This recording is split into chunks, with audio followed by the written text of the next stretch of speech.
The champagne glass shattered against Elena's ivory maternity gown as her husband Marcus threw it directly at her 7-month pregnant belly in front of 300 elite guests, his voice booming across the silent ballroom. "You're embarrassing me by existing." What Marcus didn't know was that Elena's father, retired federal prosecutor Samuel Chen, had been recording everything from the moment he suspected his son-in-law's true nature, and what that phone captured would ultimately cost the billionaire his entire empire. Elena stood frozen, expensive champagne dripping down her silk dress, her hand instinctively protecting her unborn daughter as gasps echoed through the grand ballroom of the Hartwell Foundation charity gala. In that single moment, she could lose everything: her marriage, her home, her carefully constructed life, and potentially the custody of the child growing inside her. But the burning question that would haunt everyone who witnessed that night was this: why would the most powerful man in the city publicly humiliate his pregnant wife, and what was he so desperate to hide that he'd risk everything to silence her? The woman standing beside Marcus, a young blonde in a red dress who'd arrived as his business associate, smiled with barely concealed triumph. Elena Reyes Hartwell, 32 years old, had skin the color of warm honey, inherited from her Filipino mother and Chinese father. Her long dark hair, usually flowing in elegant waves, was pinned up in a sophisticated chignon that now had champagne dripping through it. She wore a custom-designed ivory maternity gown with delicate pearl beading that had cost $15,000, a dress Marcus himself had chosen to show off his investment, as he'd coldly called their unborn child. Her almond-shaped brown eyes, usually soft and warm, now reflected a mixture of shock and something that had been building for 3 years, the clarity that comes before a storm. Marcus Hartwell, 45, stood 6'2" with an athletic build maintained by personal trainers and private chefs. His olive skin was flushed with anger and too much whiskey, his steel-gray eyes narrowed into slits of contempt. His salt and pepper hair was immaculately styled, and his $10,000 custom tuxedo fit him like armor. Behind him stood Brittany Vance, 26, with porcelain skin, platinum blonde hair extensions, and a crimson designer dress that left little to imagination. The woman Elena had discovered 6 months ago was not, as Marcus claimed, merely his executive assistant.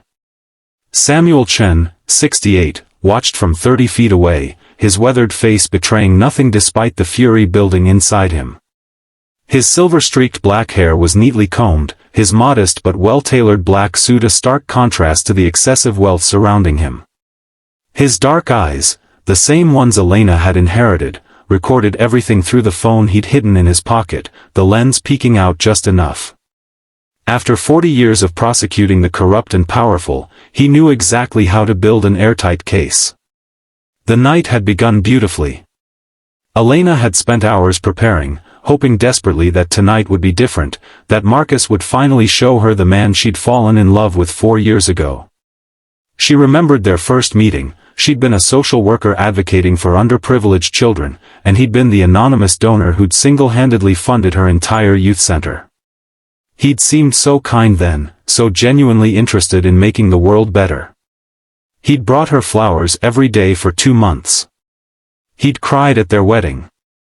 He'd held her hand through her first miscarriage and promised they'd try again. But something had shifted after they married.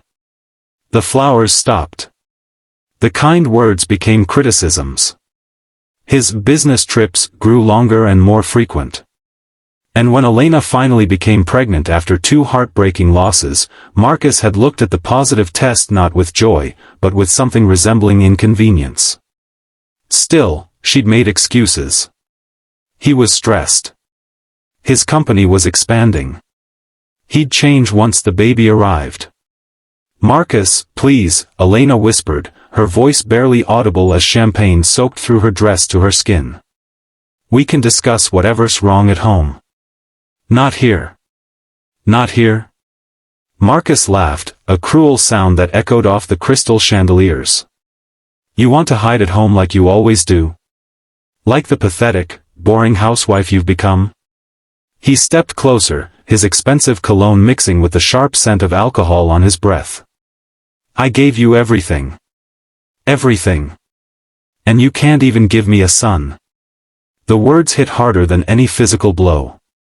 Their unborn daughter, the child Elena had already named Hope after 3 years of fertility treatments and 2 devastating miscarriages, was somehow never enough. A daughter. Not the heir Marcus wanted. The baby's gender isn't something I control, Elena said quietly, a flicker of steel entering her voice for the first time. The 300 guests watched in horrified silence, crystal glasses frozen halfway to lips, conversations dead. No, you can't control anything, can you?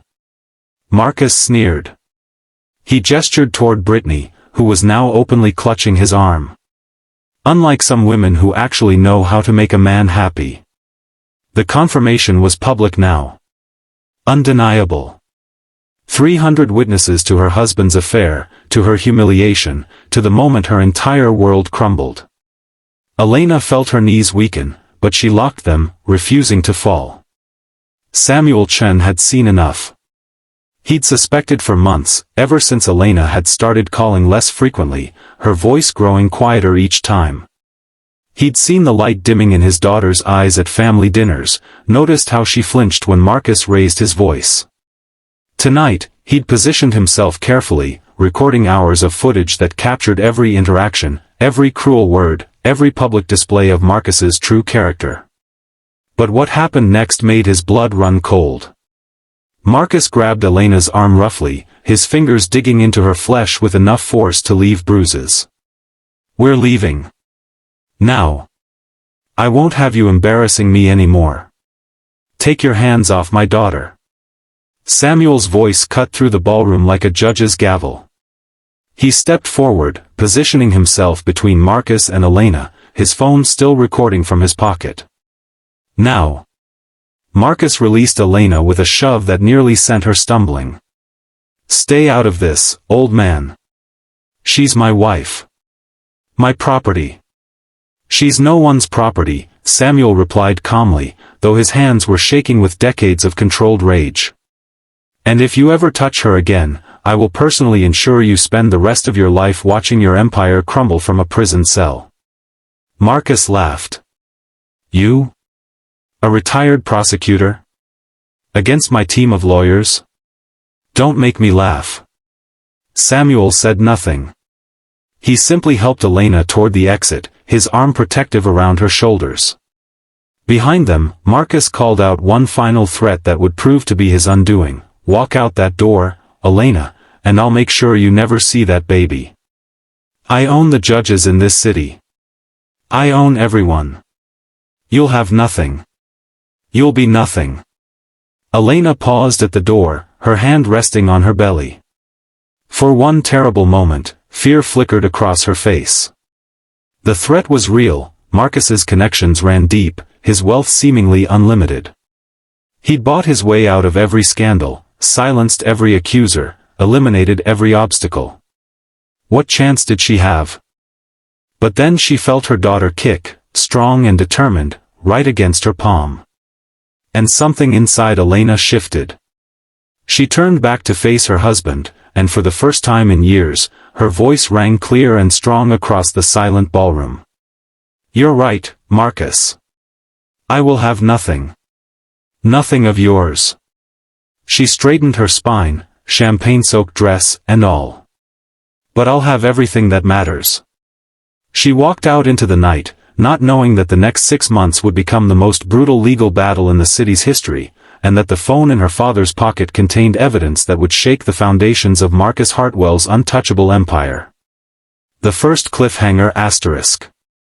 3 weeks after the gala, Elena sat in her father's modest home, surrounded by boxes of evidence that Samuel had spent his retirement quietly collecting. Court documents. Financial records. Testimonies from former employees who'd been paid to disappear. And then Samuel placed one final item on the table, a manila envelope marked, "Confidential." "I wasn't going to show you this until I verified everything," Samuel said quietly. "But you need to know who you were married to."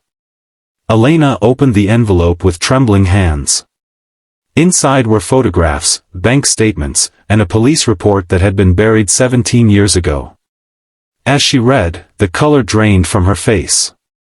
"Dad, She whispered, "This says Marcus's first wife didn't die in a car accident." "It says." She couldn't finish the sentence. Samuel nodded grimly. There was a witness. A woman who saw Marcus leave the scene that night. She was paid $3 million to change her testimony, and then she disappeared. "I found her, Elena.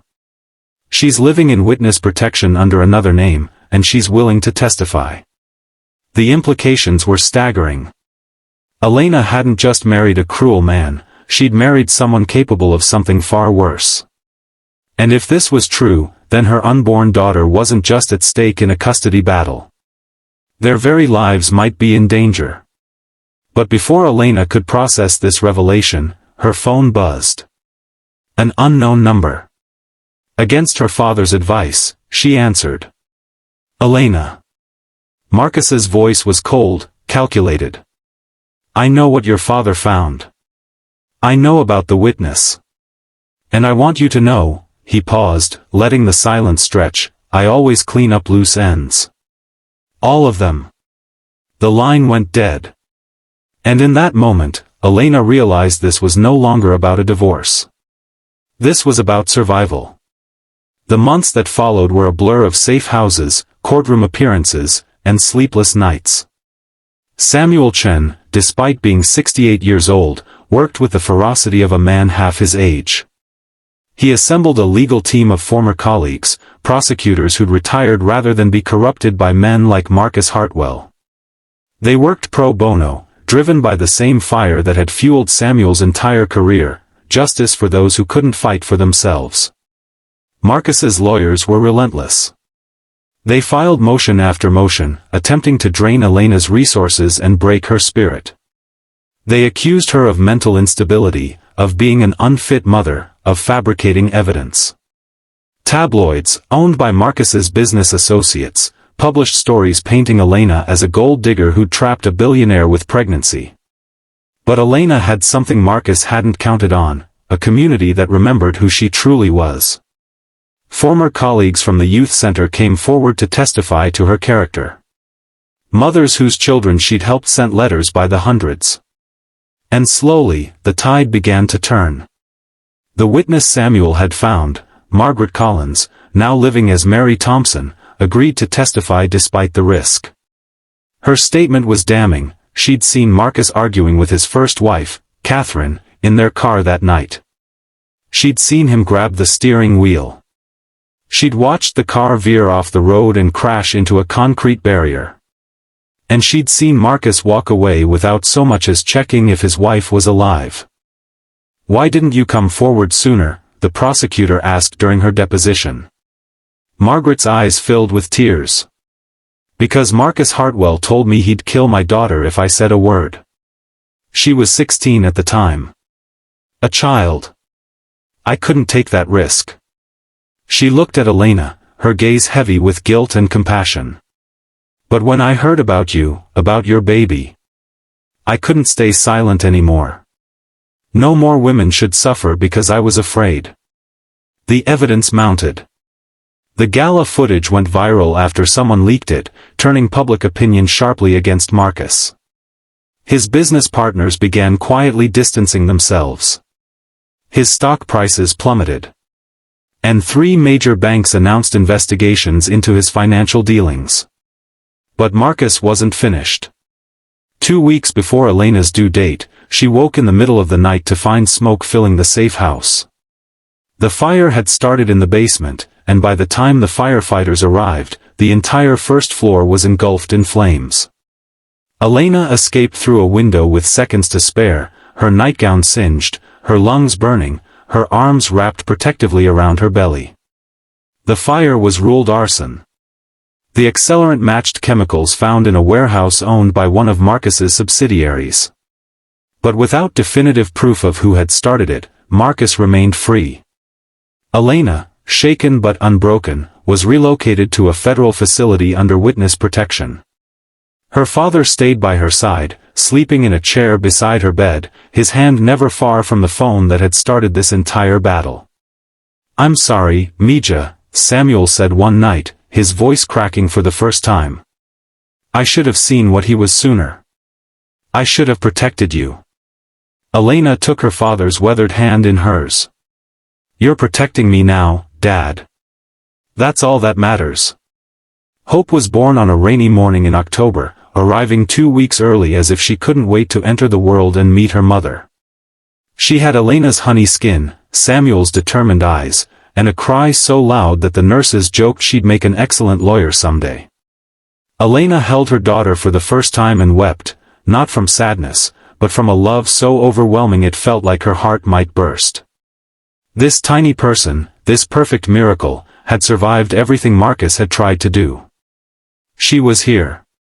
She was alive. And Elena would spend every breath in her body making sure she stayed that way. The second cliffhanger asterisk. The trial date was set. All evidence had been submitted. Elena's legal team was confident they had enough to not only win the divorce and full custody but to see Marcus face criminal charges for arson and potentially manslaughter in connection with his first wife's death. But the morning the trial was supposed to begin, Samuel received a call that changed everything. Mr. Chen. The voice belonged to Judge Patricia Morrison, the woman assigned to hear the case. We have a problem. 2 hours later, Samuel stared at documents that made his experienced prosecutor's mind reel. Marcus hadn't just been wealthy, he'd been hiding offshore accounts worth 3 times his known fortune. Accounts that had made payments to 7 different judges over the past decade. Accounts that had funded political campaigns, police union donations, and charitable foundations that were little more than money laundering operations. Judge Morrison was not one of the corrupted judges. But she'd discovered something else. Someone had attempted to bribe her just that morning, offering $5 million to dismiss the case.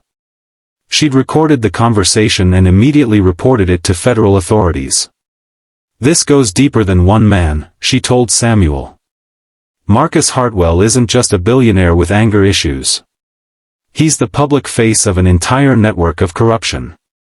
And by going after him, your daughter has accidentally threatened to expose them all. The implications were terrifying. This wasn't just Marcus anymore. This was a system designed to protect the powerful at any cost. And Elena, with her baby and her father and her small team of retired prosecutors, had become the biggest threat that system had ever faced. Samuel knew what this meant. If they won, they wouldn't just free Elena, they would topple an empire of corruption that had infected the city for decades. But if they lost, the consequences would be swift and final. What do we do? Elena asked when her father returned with the news, Hope sleeping peacefully in her arms. Samuel looked at his daughter, at his granddaughter, at everything he'd spent his life fighting to protect. And for the first time in his career, the answer wasn't about law or evidence or strategy. We tell the truth, he said simply. We tell the whole truth, and we trust that justice still means something. But the question that kept Elena awake that night, and every night until the trial, was one she couldn't answer. In a world where Marcus could buy judges, burn houses, and bury witnesses, did justice mean anything at all? The courtroom was packed the day Elena finally faced her husband across the aisle. Reporters filled every available seat. Cameras, allowed for the first time in the state's history due to public interest, captured every moment. And outside, hundreds of supporters held signs bearing Elena's name and the words, "Justice for Hope." Marcus looked different. The weeks since his public humiliation had taken their toll, his face was gaunt, his eyes bloodshot, his expensive suit hanging loosely on his frame. Brittany was nowhere to be seen. She'd fled the country 2 weeks prior when federal investigators began asking about her role in laundering Marcus's hidden fortune. Elena, by contrast, seemed to glow. She wore a simple navy blue dress, her hair falling in natural waves around her shoulders. In her arms, 3-month-old Hope slept peacefully, unaware that her future was being decided in this very room. The trial lasted 3 weeks. Margaret Collins testified about the night Catherine Hartwell died, her voice steady despite the tears streaming down her face. Former employees described years of abuse, threats, and illegal activities. Financial experts laid out the massive network of corruption that had protected Marcus for decades. And then the Gala footage was played. The courtroom fell silent as Marcus's voice filled the room. "You're embarrassing me by existing." The champagne throwing. The cruel words about their daughter. The public humiliation of a pregnant woman who had done nothing but love him. Elena watched her husband's face as the video played. She expected to see anger, defiance, maybe even the cold calculation she'd grown to fear. But instead, she saw something she hadn't expected. Fear. For the first time in his life, Marcus Hartwell was afraid. The closing arguments were powerful. Marcus's lawyers attempted everything: character assassination, technical objections, even suggesting that Elena had orchestrated the entire Gala incident for sympathy. But the evidence was overwhelming. The jury deliberated for 4 hours. When they returned, the forewoman, a grandmother of 5 who had wept openly during Margaret's testimony, stood to deliver the verdict. Guilty on all counts of domestic abuse. Guilty of arson. Guilty of conspiracy to commit fraud. And, in a verdict that would make national headlines, guilty of involuntary manslaughter in the death of Catherine Hartwell. Elena collapsed into her father's arms as the verdict was read. 17 years of injustice, finally answered. A first wife whose death had been covered up, finally acknowledged. And a daughter who would never have to fear her father again. Marcus was led away in handcuffs, his empire crumbling around him. As he passed Elena, he stopped and looked at her, really looked at her, for what seemed like the first time. "I could have loved you," he said quietly. "I just forgot how." Elena felt no satisfaction in his downfall. Only a profound sadness for the man he might have been, and gratitude for the life she and Hope would now have the chance to build. 5 years later, Elena stood at the podium of the newly renamed Hope Hartwell Community Center, a facility serving underprivileged children that had been funded by the seizure and redistribution of Marcus's illegal assets. The building that had once housed his corporate headquarters now echoed with the laughter of children learning to read, teenagers preparing for college, and mothers finding resources to escape situations like the one Elena had survived. Hope, now a curious and spirited 5-year-old with her mother's determination and her grandfather's sharp mind, sat in the front row beside Samuel, who at 73 had found renewed purpose in teaching young prosecutors the importance of fighting for those without power. 5 years ago, Elena began, her voice steady and strong. "I stood in a ballroom covered in champagne, believing I had lost everything. My dignity. My safety. My future." She paused, looking at her daughter. "But I had forgotten the most important truth, that our worst moments do not define us. How we rise from them does." The audience, a mix of survivors, advocates, legal professionals, and community members, listened in reverent silence. "I stand here today not as a victim, but as a testament to the power of truth, the strength of family, and the unbreakable spirit of mothers who will do anything to protect their children." Elena smiled, tears glistening in her eyes. "Marcus Hartwell tried to convince me I was nothing. But I was never nothing. I was a mother. A daughter. A fighter. And so are all of you." The applause that followed was thunderous, but Elena barely heard it. She was looking at her father, whose eyes shone with pride, and at her daughter, who was clapping her small hands with unbridled joy. After the ceremony, as the guests mingled and celebrated, Hope tugged at Elena's dress. "Mommy, are you famous now?" Elena knelt down to her daughter's level, brushing a curl from her face. "No, sweetheart. I'm not famous. I'm just someone who refused to give up." "Because you had me?" Hope asked, her innocent eyes searching her mother's face. Elena felt her heart swell to the point of breaking. "Yes, my love. Because I had you. You gave me the courage to fight when I wanted to run. You gave me hope when I had none left." She kissed her daughter's forehead. "You are my hope. You always were." That night, After Hope had been tucked into bed and Samuel had returned to his own home, Elena sat on her porch watching the stars. She thought about the woman she'd been 5 years ago, broken, afraid, covered in champagne and humiliation. That woman seemed like a stranger now. She had built a new life from the ashes of her old one. She'd found strength she didn't know she had, love she didn't know she deserved, and purpose she never could have imagined. The scars remained, they always would, but they had become reminders not of what she'd lost, but of what she'd survived. And somewhere in the universe, Elena liked to believe that Catherine Hartwell was finally at peace, knowing that justice had come at last, carried by a woman who refused to become another silent victim. The journey from that ballroom floor to this starlit porch had been the hardest of Elena's life. But as she sat in the peaceful quiet, listening to the soft sounds of her sleeping daughter inside, she knew with absolute certainty that every tear, every battle, and every moment of fear had led her exactly where she was meant to be. Home. Free. Loved. And that, she realized, was worth everything.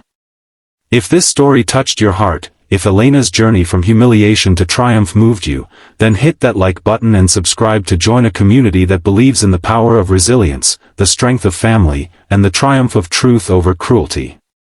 Share this story with someone who needs to hear that their darkest moment is not their final chapter, because sometimes, the most powerful stories are the ones that remind us we are never truly alone.